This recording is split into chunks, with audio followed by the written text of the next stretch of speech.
Ba't ang daming congressman na yumayaman? Kasi sila rin kontraktor. Ang mga yawa, congressman, naamoy mansyon, kwarta na sa gobyerno. Kung sabi makuha ninyong sweldo lang, kwarta gina sa gobyerno.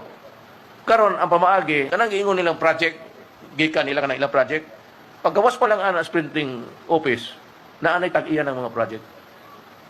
20% yun na. Wala ay maglabat o kisay kung 20% na. Kuwao na sa 100 million, kuwao na ng 20. Napay muhatag sa mayor, muhatag sa barangay captain. So, ang kwarta, mga 60 na lang, 70.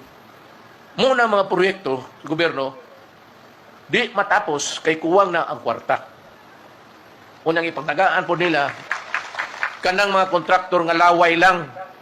Ihatag ang contract sa ana, basig walay equipment, walay tao, ihatag. Wa may bali na siya, wa na. Saan na niya, ilo niya. So, iyang ibaligya na dito sa uban. Antod, gikan sa mabiling 70 million. Muna, ang mga dalan, mura nag-lipstick, sabi na barangay, nag-lipstick, anao lang. Pag-abot sa uwan, wa na. Alam mo na, may natanong akong congressman kung ilan na yung kontratista ng mga congressmen. So, yung mga dating kontratista, kontraktor, naging congressmen. At yung mga congressmen, naging kontratista. Kaya dumami ng dumami yung mga contractors dyan sa Congress. So pagka ganun, kita mo agad yung conflict of interest. MCI Holdings Incorporated, ilang kumpanya po ang nasa ilalim nito? 6, bale. DMCI Construction, DMCI Homes, DMCI Mining, Nickel Mining, Semirara, Yes. saka Maynilad, and DMCI Power. Among the companies under the mother company, yung holdings, Oo. alin po ang pinaka malaki magpanik ng pera, kumbaga? Sa ngayon, Semirara. Ganun po. Hindi pala, hindi pala construction. Hindi.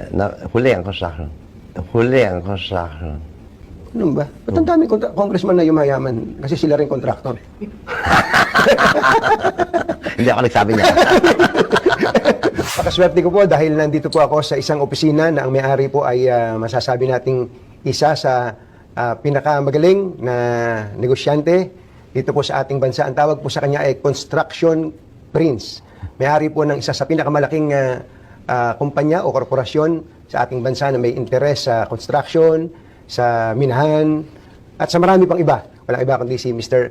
Isidro Sid Consunji. Sir Sid, magandang araw po sa inyo. Salamat po sa pagpapaunlak. Magandang hapon din sa inyo. Gusto ko po munang malaman, yung po bang Consunji, ito po ba Espanyol, Amerikano o Chinese? Ano po ba pinanggalingan lahi niya? Halo yata na Filipino, Spanish, and Chinese. Tumama naman pala ako dun sa sinabi ko. No? So yung mga ninuno po ninyo ay talagang mga mistiso, no? Yung iba siguro, mestizo. Ako hindi. Opo. Ang tawag po sa inyong ama, si Mr. David Consunji, ay Construction King. Kilalang kilala siya nung araw pa, naging public works secretary pa ng panahon ni dating Pangulong Ferdinand Marcos. Pero kayo po, Construction Prince. Anong pakiramdam nyo pag tinatawag po kayong Construction Prince? Natatawa ako. Bakit po?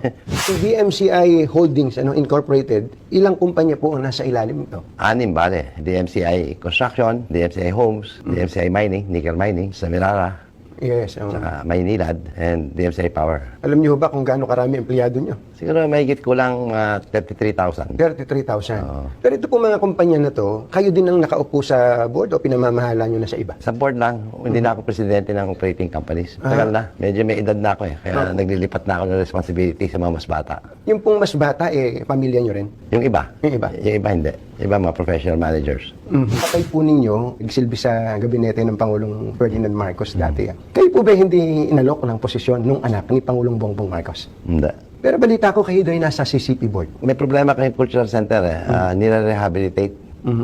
And I think the composition of yung board of trustees, Opo. walang engineer.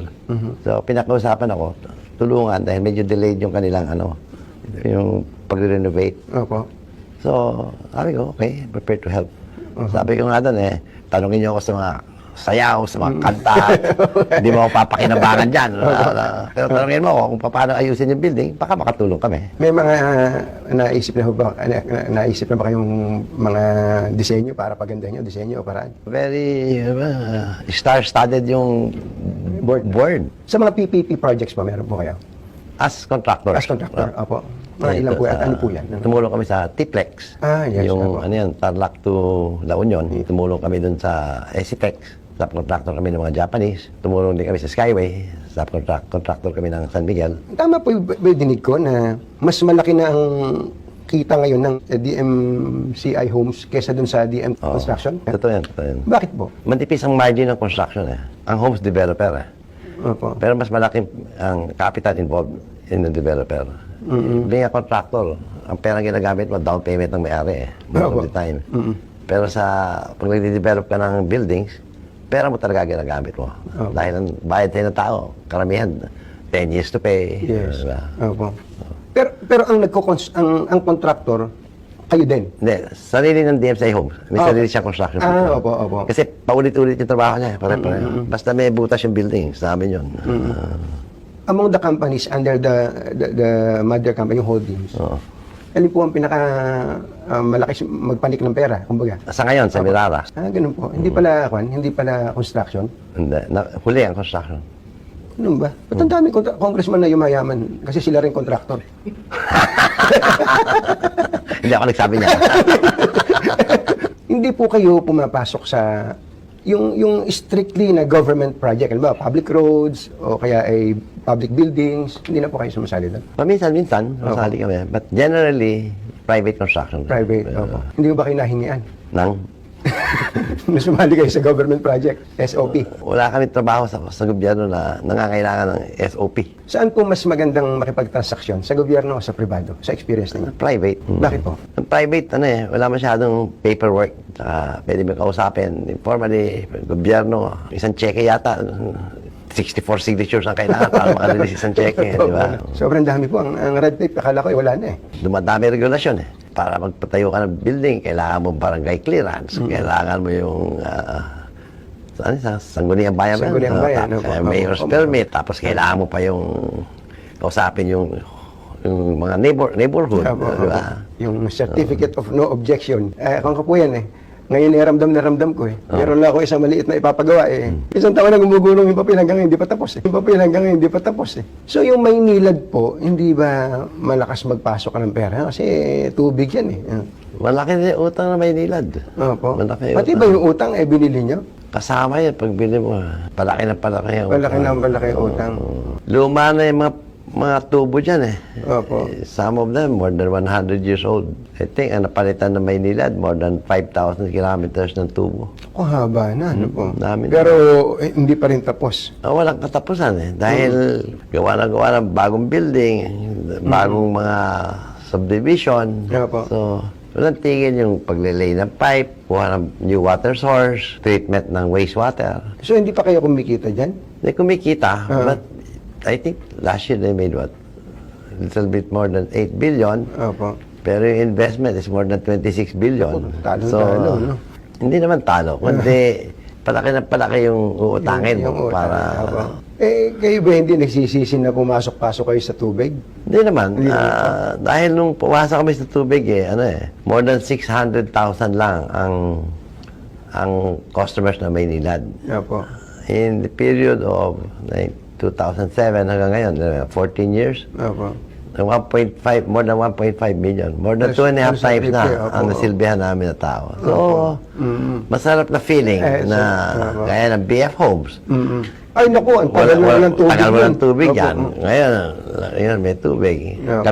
Cavite City. Tagal mo ng tubig. Ngayon may tubig. Kumbaga yung pakiramdam na nakatulong sa tao. Masarap na feeling. Opo. Masarap na feeling.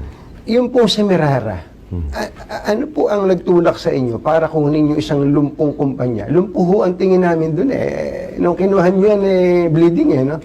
Negative equity yan. Opo. Bankrupt na yan. Bakit nyo ho pinasok yung si Merara? Tingin namin, nalibot na namin buong Pilipinas. Ang Seminara is the biggest single known coal reserves in the country.